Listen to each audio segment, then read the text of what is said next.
Zephaniah, chapter 3. Matthew Henry's Commentary on the Whole Bible. An exposition with practical observations of the book of the prophet Zephaniah. Chapter 3. We now return to Jerusalem, and must again hear what God has to say to her. 1. By way of reproof and threatening, for the abundance of wickedness that was found in her, of which divers instances are given, with the aggravations of them, verses 1 to 7. 2. By way of promise of mercy and grace, which God had yet in reserve for them. Two general heads of promises here are 1. That God would bring in a glorious work of reformation among them, cleanse them from their sins, and bring them home to himself. Many promises of this kind here are, verses 8 to 13. 2. That he would bring about a glorious work of salvation for them, when he had thus prepared them for it, verses 14 to 20. Thus the Redeemer shall come to Zion, and to clear his own way, shall turn away ungodliness from Jacob. These promises were to have their full accomplishment in gospel times and gospel graces. Zephaniah 3 verses 1 to 7. One would wonder that Jerusalem, the holy city, where God was known, and his name was great, should be the city of which this black character is here given, that a place which enjoyed such abundance of the means of grace should become so very corrupt and vicious, and that God should permit it to be so. Yet so it is, to show that the law made nothing perfect. But if this be the true character of Jerusalem, as no doubt it is, for God's judgments will make none worse than they are, it is no wonder that the prophet begins with woe to her. For the holy God hates sin in those that are nearest to him, nay, in them he hates it most. A sinful state is, and will be, a woeful state. 1. Here is a very bad character given of the city in general. How has the faithful city become a harlot? 1. She shames herself. She is filthy and polluted, verse 1, has made herself infamous, so some read it, the gluttonous city, so the margin, always cramming and making provision for the flesh, to fulfill the lusts of it. Sin is the filthiness and pollution of persons and places, and makes them odious in the sight of the holy God.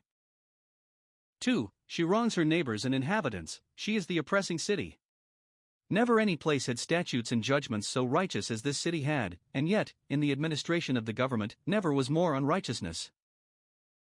3. She is very provoking to her God, and in every respect walks contrary to him, verse 2. He had given his law, and spoken to her by his servants the prophets, telling her what was the good she should do, and what the evil she should avoid, but she obeyed not his voice, nor made conscience of doing as he commanded her, in anything.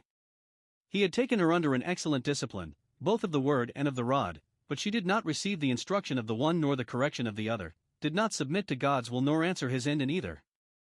He encouraged her to depend upon him, and his power and promise, for deliverance from evil and supply with good, but she trusted not in the Lord. Her confidence was placed in her alliances with the nations more than in her covenant with God. He gave her tokens of his presence, and instituted ordinances of communion for her with himself, but she drew not near to her God, did not meet him where he appointed, and where he promised to meet her. She stood at a distance, and said to the Almighty, Depart. 2. Here is a very bad character of the leading men in it, those that should by their influence suppress vice and profaneness. There are the great patterns and patrons of wickedness, and those that should be her physicians are really her worst disease. 1. Her princes are ravenous and barbarous as roaring lions that make a prey of all about them, and they are universally feared and hated. They use their power for destruction, and not for edification.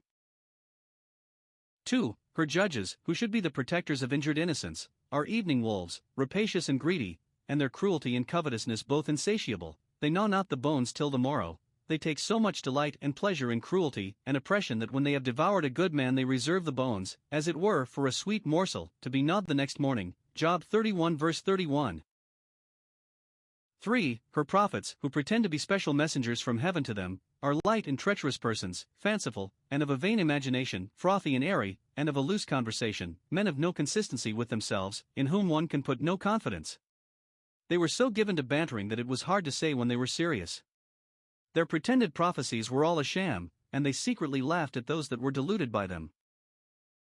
4. Her priests, who are teachers by office, and have the charge of the holy things, are false to their trust, and betray it.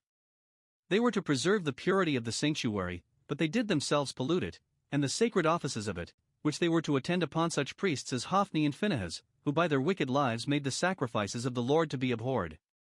They were to expound and apply the law, and to judge according to it, but in their explications and applications of it, they did violence to the law, they corrupted the sense of it, and perverted it to the patronizing of that which was directly contrary to it.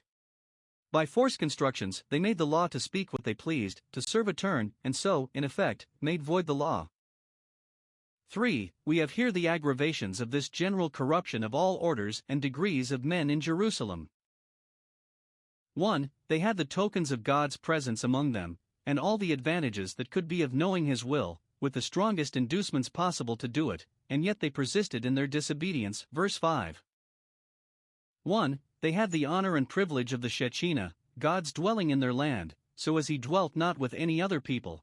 The just Lord is in the midst of thee, to take cognizance of all thou doest amiss, and give countenance to all thou doest well. He is in the midst of thee as a holy God, and therefore thy pollutions are the more offensive. Deuteronomy 23 verse 14. He is in the midst of you as a just God, and therefore will punish the affronts you put upon Him, and the wrongs and injuries you do to one another. An exposition. 2. They had God's own example set before them, in the discovery He made of Himself to them, that they might conform to it. He will not do iniquity, and therefore you should not, for this was the great rule of their institution: Be you holy, for I am holy. God will be true to you, be not you then false to Him.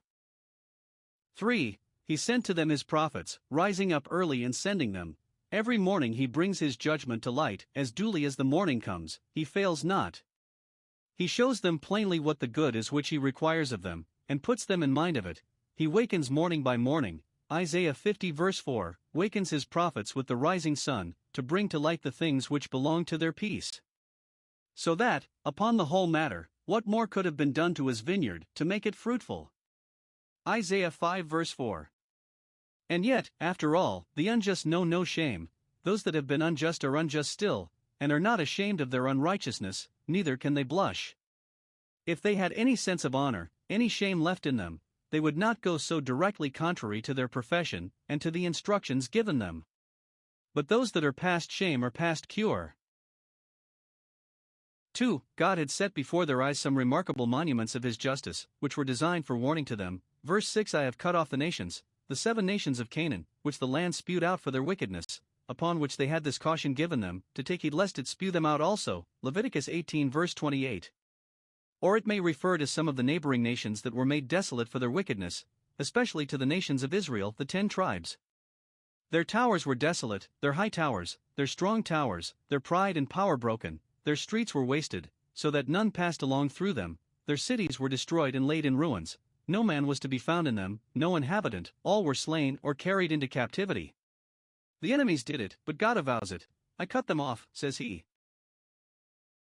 And God designed this for an admonition to Jerusalem. Ezekiel 23 verses 9 and 11. I said, Surely thou wilt fear me. Surely these judgments upon others will deter thee from the like wicked practices. Surely thou wilt receive instruction by these providences. It ought to be expected that thou wouldst not continue to sin like the nations when thou sayest the ruin which their sin brought upon them. They could not but see their own house in danger when their neighbor's was on fire, and, when we are frightened, God should be feared. 3. He had set before them life and death, good and evil, both in His word and in His providence. 1. He had assured them of the continuance of their prosperity if they would fear Him and receive instruction, for so their dwelling would not be cut off as their neighbor's was. If they took the warning given them, and reformed, what was past should be pardoned, and their tranquility lengthened out. 2. He had made them feel the smart of the rod, though He reprieved them from the sword. Howsoever I punished them, that, being chastened, they might not be condemned. Such various methods did God take with them, to reclaim them, but all in vain. They were not won upon by gentle methods, nor had severe ones any effect, for they rose early, and corrupted all their doings. They were more resolute and eager in their wicked courses than ever, more studious and solicitous in making provision for their lusts, and let slip no opportunity for the gratification of them. God rose up early, to send them His prophets, to reduce and reclaim them, but they were up before Him, to shut and bolt the door against them. Their wickedness was universal, all their doings were corrupted, and it was all owing to themselves. They could not lay the blame upon the tempter, but they alone must bear it. They themselves willfully and designedly corrupted all their doings, for every man is tempted when he is drawn aside of his own lust and enticed. Zephaniah 3 verses 8 to 13. Things looked very bad with Jerusalem in the foregoing verses. She has got into a very bad name, and seems to be incorrigible, incurable, mercy-proof and judgment-proof. Now one would think it should follow, therefore expect no other, but that she should be utterly abandoned and rejected as reprobate silver. Since they will not be wrought upon by prophets or providences, let them be made a desolation as their neighbors have been. But behold and wonder at the riches of divine grace, which takes occasion from man's badness to appear so much the more illustrious. They still grew worse and worse, therefore wait you upon me, saith the Lord. Verse 8. Since the law, it seems, will make nothing perfect, the bringing in of a better hope shall. Let those that lament the corruptions of the church wait upon God, till he send his Son into the world, to save his people from their sins, till he send his gospel to reform and refine his church, and to purify to himself a peculiar people both of Jews and Gentiles. And there were those who, according to this direction and encouragement, waited for redemption, for this redemption in Jerusalem, and long looked for came at last. Luke 2 verse 38. For judgment Christ will come into this world. John 9 verse 39. 1. To avenge what has been done amiss against his church, to bring down and destroy the enemies of it, its spiritual enemies, of which the destruction of Babylon, and other oppressors of God's people, in the Old Testament times, was a type, and would be a happy presage. He will rise up to the prey, to lead captivity captive, Psalm 68 verse 18, to conquer and spoil the powers of darkness, and the powers on earth that set themselves against the Lord and his anointed. He will break them with a rod of iron, Psalm 2 verses 5 and 9, 11:5, 6. His determination is to gather the nations, and to assemble the kingdoms. By the gospel of Christ preached to every creature all nations are summoned, as it were, to appear in a body before the Lord Jesus, who is about to set up his kingdom in the world. But since the greatest part of mankind will not obey the summons, he will pour upon them his indignation, for he that believes not is condemned already. At the time of the setting up of the kingdom of the Messiah, there shall be on earth distress of nations with perplexity, Luke 21 verse 25, great tribulation, such as never was, nor ever shall be, Matthew 24 verse 21. Then God pours upon the nations his indignation, even all his fierce anger, for their indignation and fierce anger against the Messiah and his kingdom, Psalm 2 verses 1 and 2. Then all the earth shall be devoured with the fire of his jealousy, both Jews and Gentiles shall be reckoned with for their enmity to the gospel. Principalities and powers shall be spoiled, and made a show of openly, and the victorious Redeemer shall triumph over them. The end of those that continue to be of the earth, and to mind earthly things, after God has set up the kingdom of heaven among men, shall be destruction, Philippians 3:19, they shall be devoured with the fire of God's jealousy. 2. To amend what he finds amiss in his church. When God intends the restoration of Israel, and the revival of their peace and prosperity, he makes way for the accomplishment of his purpose by their reformation and the revival of their virtue and piety. For this is God's method, both with particular persons, and with communities, first to make them holy, and then to make them happy. These promises were in part accomplished after the return of the Jews out of Babylon, when by their captivity they were thoroughly cured of their idolatry, and this was all the fruit, even the taking away of sin.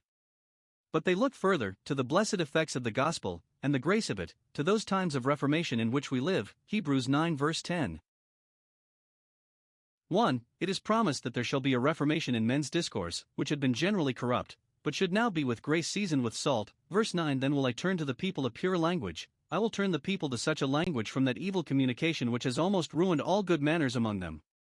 Note, converting grace refines the language, not by making the phrases witty, but the substance wise. Among the Jews, after the captivity, there needed a reformation of the dialect, for they had mingled the language of Canaan with that of Ashdod, Nehemiah 13 verse 24, and that grievance shall be redressed. But that is not all, their language shall be purified from all profaneness, filthiness, and falsehood. I will turn them to a choice language, so some read it, they shall not speak rashly, but with caution and deliberation, they shall choose out their words. Note, an air of purity and piety in common conversation is a very happy omen to any people. Other graces, other blessings, shall be given where God gives a pure language to those who have been a people of unclean lips. 2. That the worship of God, according to his will, shall be more closely applied to, and more unanimously concurred in. Instead of sacrifice and incense, they shall call upon the name of the Lord. Prayer is the spiritual offering with which God must be honored, and to prepare and fit us for that duty, it is necessary that we have a pure language. We are utterly unfit to take God's name into our lips, unless they be pure lips. The purifying of the language in common conversation is necessary to the acceptableness of the words of our mouth and the meditation of our heart on our devotion. For how can sweet waters and bitter come out of the same fountain? James 3 verses 9 to 12. It is likewise promised that their language being thus purified they shall serve God with one consent, with one shoulder, so the word is, alluding to oxen and the yoke, that draw even. When Christians are unanimous in the service of God, the work goes on cheerfully. This is the effect of the pure language, purified from passion, envy, and censoriousness.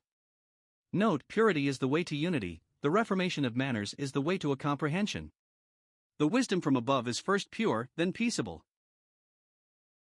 3. That those that were driven from God shall return to him, and be accepted of him. Verse 10. From beyond the rivers of Ethiopia, that is, from Egypt, so described, Isaiah 18 verse 1, or from some other very remote country, my suppliants, even the daughter of my dispersed, shall bring my offering. Those that by reason of their distance had almost forgotten God, their obligations to him, shall be put in mind of him, as the prodigal son was of his father's house, in the far country. Those that by reason of their dispersion, under the tokens of his displeasure, might be afraid of coming to him, yet even they shall be gathered under his wings. The daughter of his dispersed, that is afar off, will be found among those whom the Lord our God shall call, and, though they are dispersed, he will own them for his. His calling them my dispersed puts honor upon them, sufficient to counterbalance all the disgrace of their dispersion. These shall come. 1. With their humble petitions, they are my suppliants. Note, true converts are suppliants to God, they do not plead, but make supplication to their judge, Job 9 verse 15, and wherever they are, though beyond the rivers of Ethiopia, a great way off from his house of prayer, he has his eye upon them, and his ear open to them, they are his suppliants. 2. With their spiritual sacrifices, they shall bring my offering, shall bring themselves as spiritual sacrifices to God, Romans 12 verse 1, the conversion of the Gentiles is called the offering up of the Gentiles, Romans 15 verse 16, and with themselves they shall bring the gospel sacrifices of prayer and praise and alms, with which God is well pleased. 4. That sin and sinners shall be purged out from among them, verse 11. God will take away 1. Their just reproach, in that day shalt thou not be ashamed for all thy doings. They shall be ashamed as penitents, and shall continue to be so, see Ezekiel 16 verse 63, but they shall not be ashamed as sinners that return to folly again. Thou shalt not be ashamed, that is, thou shalt no more do a shameful thing, as thou hast done. The guilt of sin being taken away by pardoning mercy, the reproach of it shall be rolled away from the sinner's own conscience, that being purified, and pacified, and cleansed from dead works. When wickedness and wicked people abound in a nation, those few in it that are good are ashamed of them, and of their land. But when sinners are converted, and the land reformed, that shame and the cause of it are removed. 2. Their unjust glorying, I will take away out of the midst of thee, not only the profane, who are ashamed to thy land, but the hypocrites, who appear beautiful outwardly, and rejoice in thy pride, in the holy city, the holy house. These were indeed Israel's glory, but they made them their pride, and rejoiced in them, as if they were an invincible bulwark to secure them in their sinful ways. They relied on them as their righteousness and strength, boasting of the temple of the Lord, Jeremiah 7 verse 4. They were haughty because of the holy mountain, were conceited of themselves, scornful of others, and set even the judgments of God at defiance. Note, church privileges, when they are not duly improved as they ought to be, are often made the matter of men's pride, and the ground of their security. But that haughtiness is the most offensive to God which is supported and fed by the pretensions of holiness. This God will silence and take away. 5. That God will have a remnant of holy, humble, serious people among them, that shall have the comfort of their relation to him and interest in him. Verse 12, I will leave in the midst of thee an afflicted and poor people. When the Chaldeans carried away the Jews into captivity, they left of the poor of the land for vine dressers and husbandmen, a type and figure of God's distinguished remnant, whom he sets apart for himself. They are afflicted and poor, low in the world, such God has chosen, James 2 verse 5. The poor are evangelized, low in their own eyes, afflicted for sin, poor in spirit. They are God's leaving, for it is a remnant according to the election of grace. I have reserved them to myself, says God, Romans 11 verses 4 and 5, and they shall trust in the name of the Lord. Note, those whom God designs for the glory of his name he enables to trust in his name, and the greater their affliction and poverty in the world are, the more reason they see to trust in God, having nothing else to trust to. 1 Timothy 5 verse 5. 6. That this select remnant shall be blessed with purity and peace. Verse 13. 1. They shall be blessed with purity, both in words and actions. They shall neither do iniquity nor speak lies. Justice and veracity shall command them and govern them, though they be ever so much against their secular interest. They shall not only not speak a direct deliberate lie, but there shall not be a deceitful tongue found in their mouth, not in the mouth of any of them. not the least equivocation shall come from them. 2. They shall be blessed with peace. They shall, as the sheep of God's pasture, feed and lie down, and none shall make them afraid. They shall not be fearful themselves, nor shall any about them be frightful to them. Note, those that are careful not to do iniquity need not be afraid of any calamity, for it cannot hurt them, and therefore should not terrify them. Zephaniah 3 verses 14 to 20. After the promises of the taking away of sin, here follow promises of the taking away of trouble, for when the cause is removed the effect will cease. What makes a people holy will make them happy, of course. The precious promises here made to the purified people were to have their full accomplishment in the comforts of the gospel, in the hope, and much more in the enjoyment of which they are here called upon. 1. To rejoice and sing, verse 14. Sing, O daughter of Zion. Sing for joy, shout, O Israel. In a holy transport and exultation, be glad and rejoice with all the heart, let the joy be inward, let it be great. Those that love God with all their heart have occasion with all their heart to rejoice in Him. It was promised, verse 13, that their sins should be mortified and their fears silenced, and then follows, sing and rejoice. Note, those that reform have cause to rejoice, whereas Israel cannot rejoice for joy as other people, while she goes a-whoring from her God. God's promises, applied by faith, furnish the saints with constant and abundant matter for joy. They are filled with joy and peace in believing them.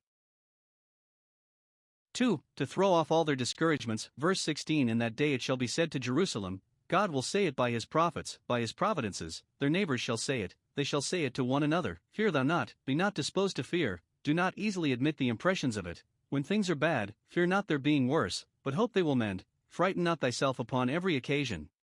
Let not thy hands be slack or faint, wring not thy hands in despair, drop not thy hands in despondence, disfit not thyself for thy work and warfare by giving way to doubts and fears. Pluck up thy spirits, and in token of that, lift up thy hands, the hands that hung down, Hebrews 12 verse 12, Isaiah 35 verse 3. Lift up thy hands in prayer to God, lift up thy hands to help thyself. Fear makes the hands slack, but faith and hope make them vigorous, and the joy of the Lord will be our strength both for doing and suffering. Let us now see what these precious promises are which are here made to the people of God, for the banishing of their griefs and fears and the encouraging of their hopes and joys, and to us are these promises made as well as to them. 1. An end shall be put to all their troubles and distresses. Verse 15. The Lord has taken away thy judgments, has removed all the calamities thou hast been groaning under, which were the punishments of thy sin. The noise of war shall be silenced, the reproach of famine done away, and the captivity brought back. Though some grievances remain, they shall be only afflictions, and not judgments, for sin shall be pardoned. He has cast out thy enemy, that has thrust himself into thy land, and triumphed over thee. He has swept out thy enemy, so some read it, as dirt is swept out of the house to the dunghill. When they sweep out their sins with the besom of reformation, God will sweep out their enemies with the besom of destruction. If they should need correction, they shall fall into the hands of the Lord, whose mercies are great, and shall not again fall into the hands of man, whose tender mercies are cruel. Thou shalt not see evil any more, not such evil days as thou hast seen. Note, the way to get clear of the evil of trouble is to keep clear from the evil of sin, and to those that do so trouble has no real evil in it. 2. God will give them the tokens of His presence with them. Though He has long seemed to stand at a distance, they having provoked Him to withdraw, He will make it to appear that He is with them of a truth. The Lord is in the midst of thee, O Zion. Of thee, O Jerusalem. As the sun in the center of the universe, to diffuse His light and influence upon every part.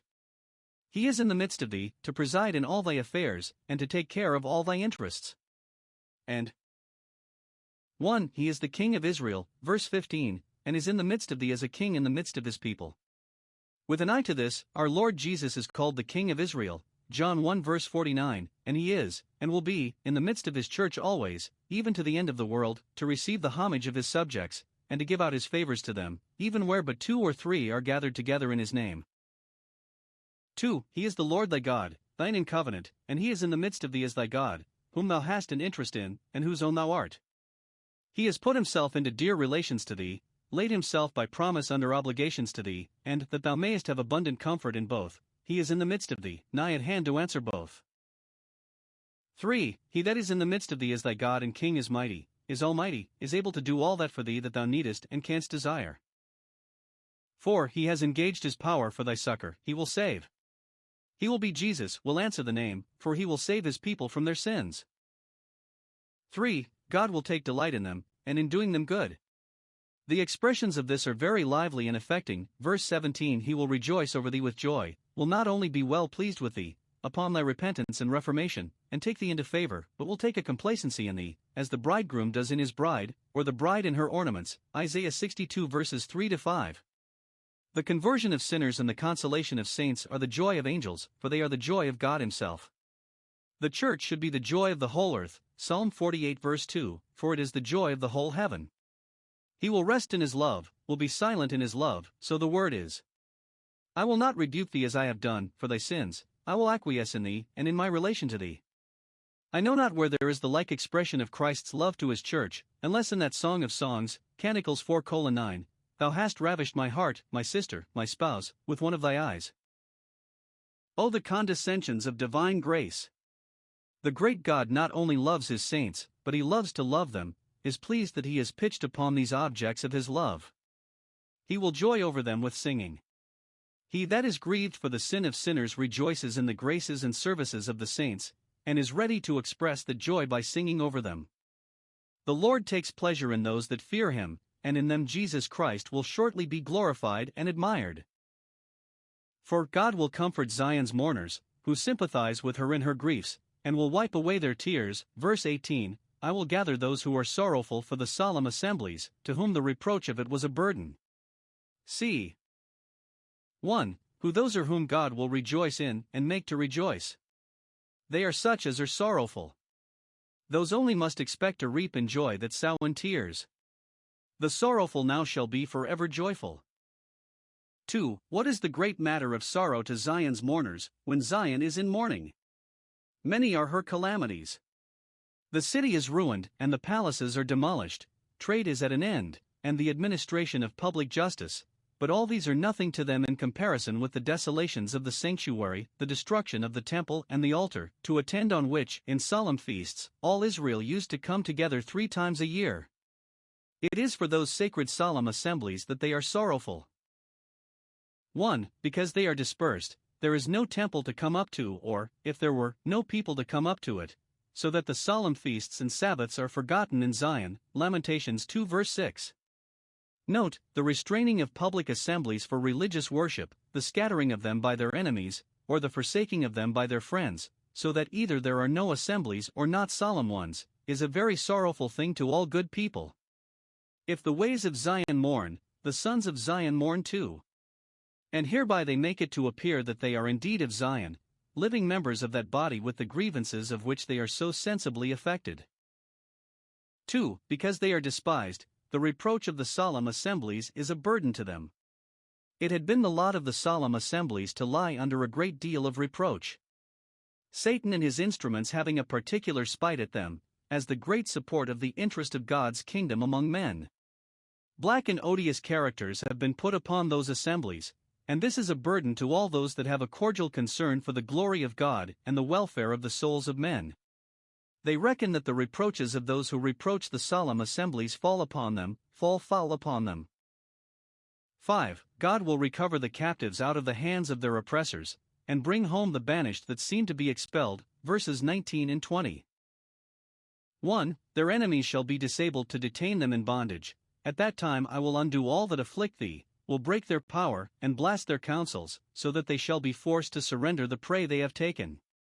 Confisham I will take them to task, I will be doing with them shortly, and so as to make an end of them. Note, those that abuse and oppress God's people take the ready way to undo themselves. 2. They shall be enabled to assert and recover their liberty, and all the difficulties in the way of it shall be surmounted. Is the church weak and wounded? I will save her that halts, as was promised. Micah 4 verse 7. He will help her when she cannot help herself, even the lame shall take the prey. Isaiah 33 verse 23. Is she dispersed, and not likely to incorporate for her common benefit? I will gather her that was driven out, and bring her again at the time that I gather her. One act of mercy and grace shall serve both to collect them out of their dispersions, and to conduct them to their own land. When the people's hearts are prepared, the work will be done suddenly, and who can hinder it if God undertake to effect it? I will turn back your captivity before your eyes, saith the Lord. You shall plainly discern the hand of God in it, and say, This is the Lord's doing. 6. God will by all this put honor upon them, and gain them respect from all about them. Israel was at first made high above all nations in praise and fame, Deuteronomy 26 verse 19.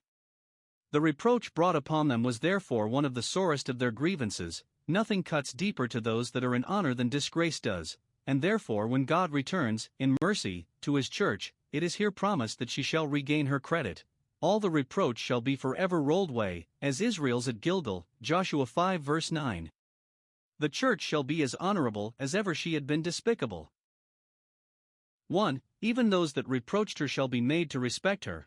I will get them praise and fame in every land, where they have been put to shame, that the same who were the witnesses of their disgrace may see cause to change their mind concerning them.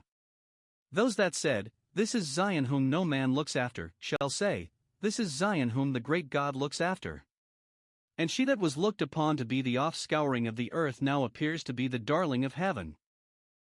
2. Even those that never knew her shall be brought to honor her. Verse 20, I will make you a name, and a praise among all people of the earth. So the Jewish church was when the fear of the Jews fell upon their neighbors, Esther 8 verse 17, and some of all nations said, We will go with you, for we have heard that God is with you, Zechariah 8 verse 23. So the Christian church was when it was made to flourish in the world, for there is that in it which may justly recommend it to the value and esteem of all the people of the earth. And so the universal church of the firstborn will be in the great day, when the saints shall be brought together to Christ, that he may be admired and glorified in them, and they admired and glorified in him before angels and men. Then will God's Israel be made a name and a praise to eternity.